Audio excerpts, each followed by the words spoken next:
नमस्कार बच्चों, आज हम करने वाले हैं प्रश्न उत्तर।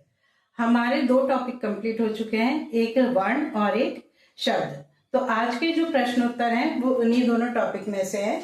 इससे फायदा क्या होगा, एक तो हमारा रिवीजन हो जाएगी, दूसरा अगर कुछ हमारा टॉपिक से रिलेटेड छूट गया है तो वो भी इसमें कवर हो जाएगा। तो चलिए शुरू करते हैं आज के प्रश्न उत्तर। पहला प्रश्न है, भाषा की सबसे छोटी इकाई है। ऑप्शन दिया है शब्द, व्यंजन, वर्ण या फिर स्वर। इसका उत्तर हो जाएगा वर्ण। फिर है, निम्न में से अल्प प्राण वर्ण कौन से हैं? च, झ, ख, घ, थ, ध या क, ग। तो इसका उत्तर है क, ग। क, ग क्या है? अल्प प्राण वर्ण है।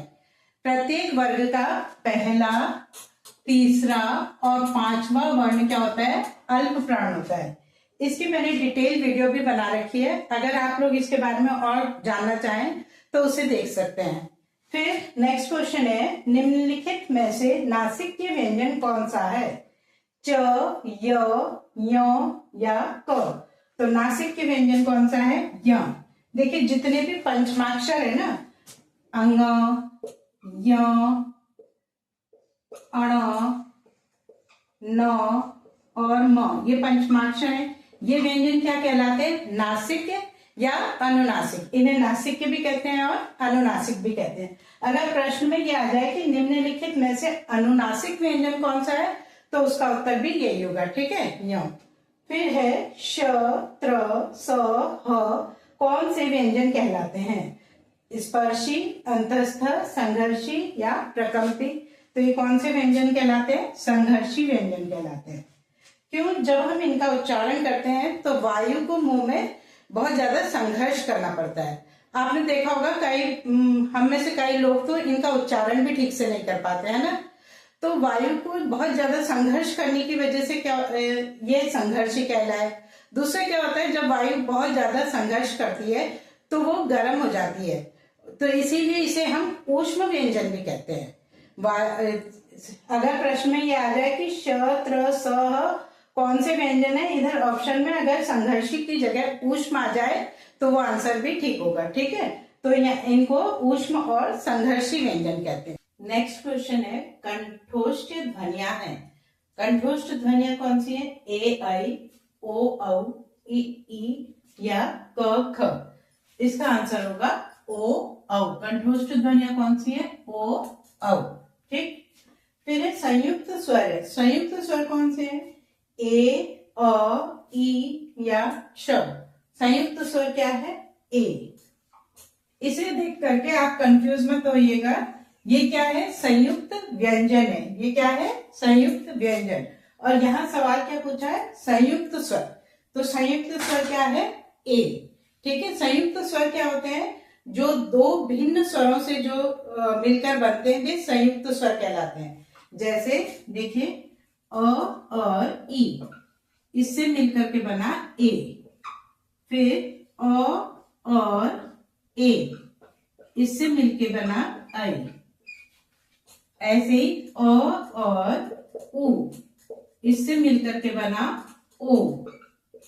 और अ और ओ, अ और ओ, इससे मिलके बना औ। तो ये क्या है? संयुक्त स्वर है। ए, आई, ओ, औ क्या है? संयुक्त स्वर। ये दो भिन्न स्वरों से मिलकर बने हैं, तो ये क्या कहलाते हैं? संयुक्त स्वर। अगर ऐसा अगर यहाँ पर क्ष आ गया तो यहाँ इसे देखकर बिल्कुल भी कंफ्यूज नहीं होना है, क्योंकि क्ष क्या है? संयुक्त व्यंजन है। ठीक है। अब है स्पर्श संघर्षी व्यंजन है। त, स, झ या घ। तो इसका उत्तर होगा झ। स्पर्श संघर्षी व्यंजन कौन कौन से हैं? च, छ, ज और झ। ये क्या है?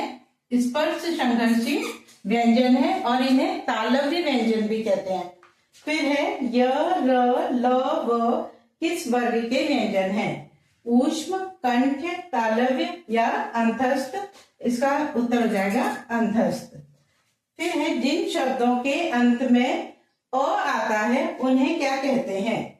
अनुस्वार, अयोगवाह, अंतस्थ या अकारांत? इसका उत्तर हो जाएगा अकारांत।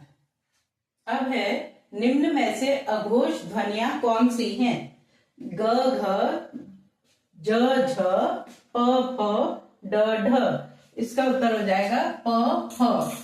प्रत्येक वर्ग का पहले 2 वर्ण क्या होते हैं? अघोष ध्वनियां कहलाती हैं। ठीक है। फिर है ल किस प्रकार की ध्वनि है? प्रकंपित, पार्श्विक, उत्तशिक या संघर्षिक? इसका उत्तर हो जाएगा पार्श्विक। फिर निम्नलिखित में से कंठ ध्वनियां कौन सी हैं? क ख, ज झ, ड ढ, य र। उत्तर हो जाएगा क ख। तो जो क वर्ग के जितने भी वर्ण है वे क्या है? कंठ ध्वनियां हैं। उसके बाद हिंदी वर्णमाला में व्यंजनों की संख्या है 32, 33, 34 या 36। उत्तर हो जाएगा 33। अगला प्रश्न है निम्नलिखित में से रूढ़ शब्द कौन सा है? विद्यालय, जलज, पशु या राजपुत्र? तो रूढ़ शब्द कौन सा है? पशु। फिर है विभावरी किस प्रकार का शब्द है? तत्सम, तद्भव, देशज या संकर? विभावरी कैसा शब्द है? तत्सम शब्द है। फिर है उत्पत्ति के आधार पर शब्द के कितने भेद हैं? तो कितने भेद हैं? 6, 4, 2, 8। कितने भेद हैं उत्पत्ति के आधार पर? 4 भेद हैं। फिर है किताब किस भाषा का शब्द है? फारसी, अरबी, तुर्की या पुर्तगाली? किताब किस भाषा का शब्द है? अरबी भाषा का शब्द है। ठीक है। अब है निम्नलिखित में से किसे तद्रुप भी कहा जाता है? तत्सम, तद्भव, देशज या विदेशज? तो इसका उत्तर हो जाएगा तत्सम।